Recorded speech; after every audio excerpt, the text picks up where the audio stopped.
This is Rick Malone for the San Francisco Symphony.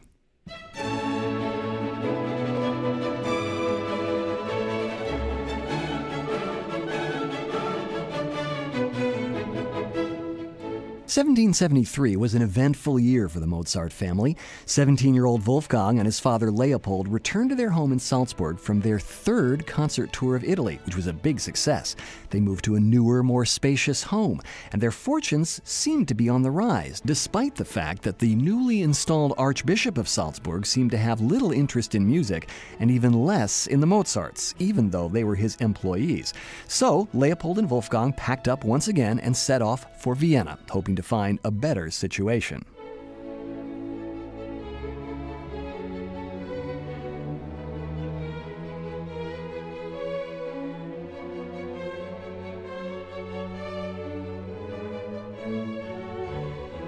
Vienna was the undisputed musical capital of the world at that point, and they met lots of interesting people there, including the Empress and a very interesting doctor named Franz Anton Mesmer, whose concept of animal magnetism evolved into what we now know as hypnosis.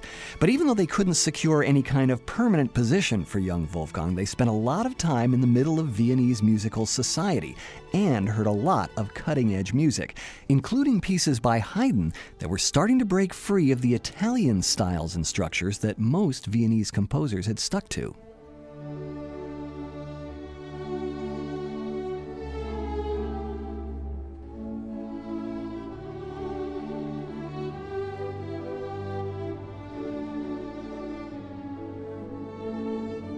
Mozart had written nearly 200 pieces by this point in his life, but only a handful are still memorable or even well known today. But after this visit to Vienna, Mozart's music suddenly became more characteristic, more memorable, more personal. Within just a few months after returning to Salzburg, he finished his first fully original piano concerto, number 5, his Symphony number 25, which is best known today as the theme from the film Amadeus, his bassoon concerto, and his concertone for 2 violins and orchestra. In essence, he was becoming Mozart.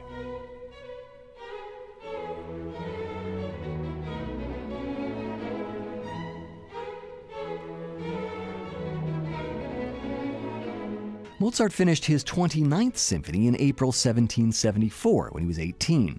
Up to this point, his symphonies had been pretty formulaic. Light string structures with woodwinds used mostly for doubling, themes that were pretty but not particularly memorable, and structures that were almost entirely predictable.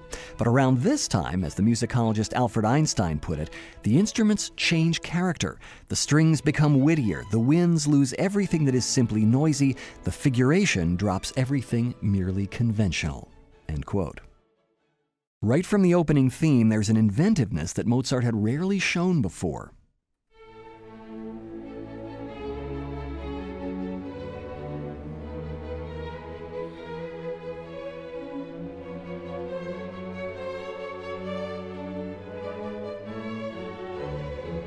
Moving up the scale note by note while dropping down an octave each time, and then moving back down again.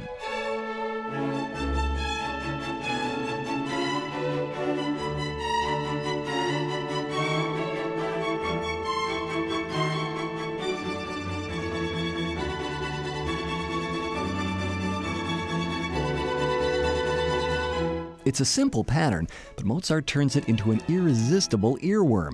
He reinforces and expands it by repeating it with the full orchestra at forte. The oboes and horns hold on to the root tone A, while the upper strings carry the melody, and the low strings echo the theme, but delayed by a beat.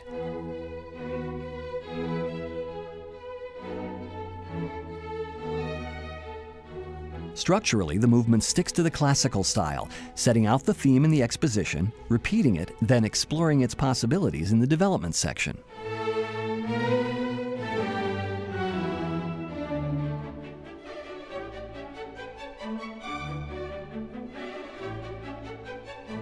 Returning to the opening themes in the recapitulation, although in a more expanded form.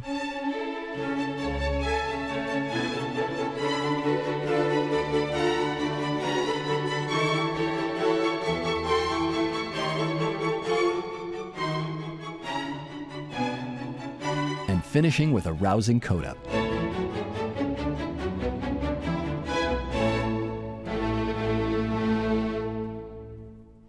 In the second movement, a slower andante, Mozart mutes the strings to sing a gracious, eloquent tune. The tune returns a number of times, each time in a more elaborate form.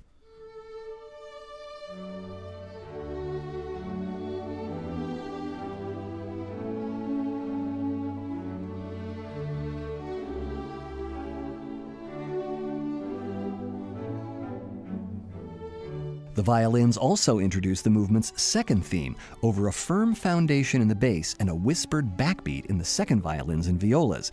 This kind of theme would become a hallmark of the mature Mozart.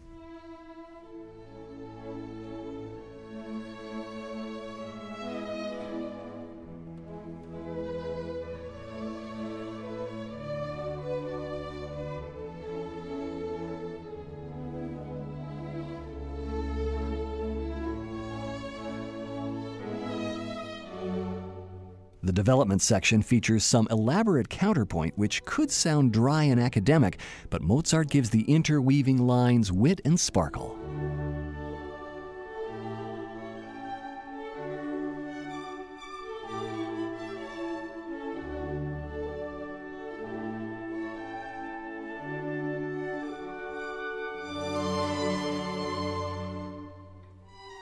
The oboes finally get a moment in the spotlight after spending most of the movement either doubling the violins or adding ornamentations.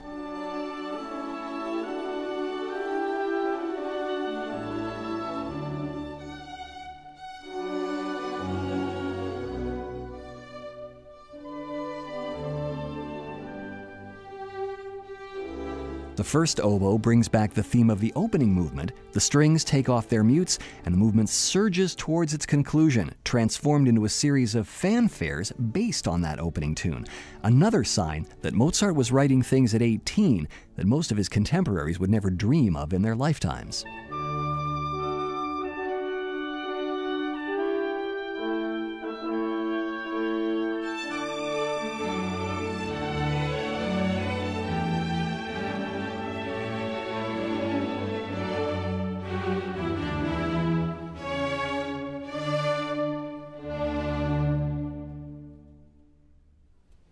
The third movement, Menuetto, seems almost like a musical joke.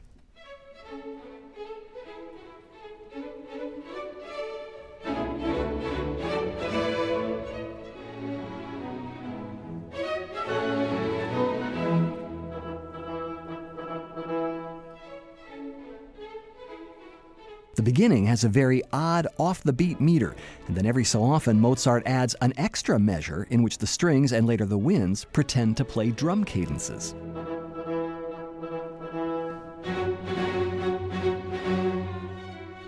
Mozart and Haydn hadn't met yet, but the older composer would have recognized some of his own musical sense of humor here, even in the contrast with the more graceful second theme.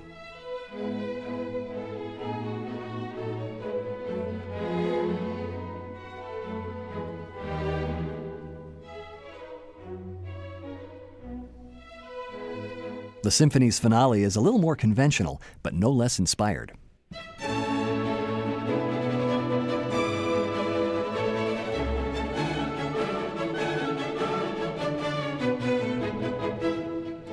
The melody dashes along, supported by bristling tremolos in the strings, all of it worked out at greater length and in more imaginative detail than Mozart had ever attempted before.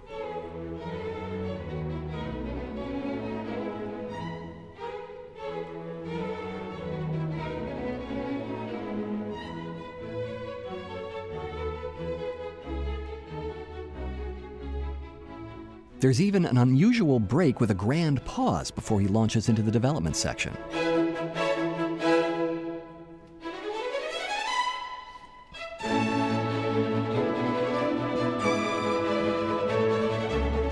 And he brings it all back together in the recapitulation.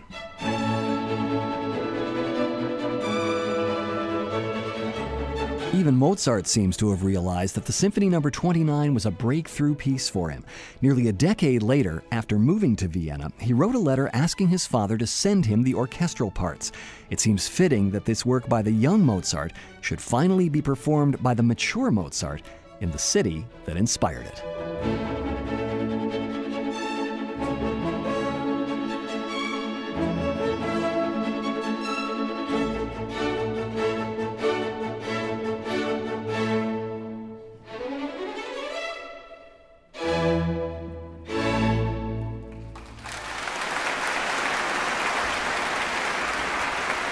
This is Rick Malone for the San Francisco Symphony.